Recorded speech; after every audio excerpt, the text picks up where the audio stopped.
বাইরে হচ্ছে প্রচণ্ড ঝড় বৃষ্টি, আর এর মধ্যেই আমাদের অর্ডার চলে আসলো ২-৩টে। আর আমি আজকে কিন্তু ক্রিসপি চিকেন বানাবো, সেটা হচ্ছে কাস্টমার ডিমান্ডে।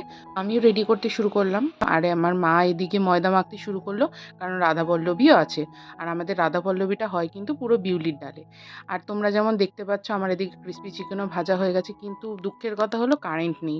বাইরে যেহেতু প্রচণ্ড ঝড় বৃষ্টি, সেই জন্য কারেন্ট ছিল না, তার মধ্যেই আমার এগুলো তৈরি করতে হয়েছে। আর ছিল ৬ পিস চিলি চিকেনের অর্ডার, সেটাও আমার চিলি কমপ্লিট চিকেনের হয়ে সাথে গেছে। ছিল ফুল ফ্রাইড রাইস, আর আমরা সব কিছুর সাথেই কিন্তু স্যালাড প্রোভাইড করি।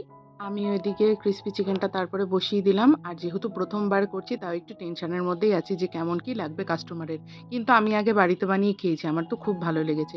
তো হয়ে গেছে ক্রিসপি চিকেন, ফাইনাল লুকটা তোমাদের কেমন লাগলো জানিও। তারপরে আমরা বেরিয়ে পড়লাম ডেলিভারি দিতে। ডেলিভারি দিয়ে এসে আবার একটা ডেলিভারি যেহেতু আছে, সেটা হচ্ছে রাধাবল্লভী এবং চানা মশলা। চানা মশলা প্যাক করা হয়ে গেলে আমরা এদিকে রাধাবল্লভীটা ভেজে নিচ্ছি। আর চারিদিকে যেমন গ্যাসের ক্রাইসিস, তার জন্য আমরা ইন্ডাকশনে আমাদের রাধাবল্লভীটা ভাজছি। এইদিকে আমাদের ছিল আজকে ১২টা রাধাবল্লভীর অর্ডার, আর ওদিকে ও প্যাক করে দিচ্ছে, তারপরে আমরা বেরিয়ে পড়বো। তো তোমরা যারা এখনও আমার ভোজকুঞ্জ থেকে খাবার অর্ডার করোনি, একবার প্লিজ ট্রাই করে দেখো।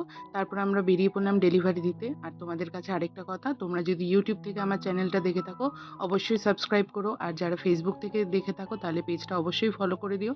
দেখা হচ্ছে এমনই একটা নেক্সট ভিডিওতে। সবাই ভালো থেকো, পজিটিভ থেকো, টাটা।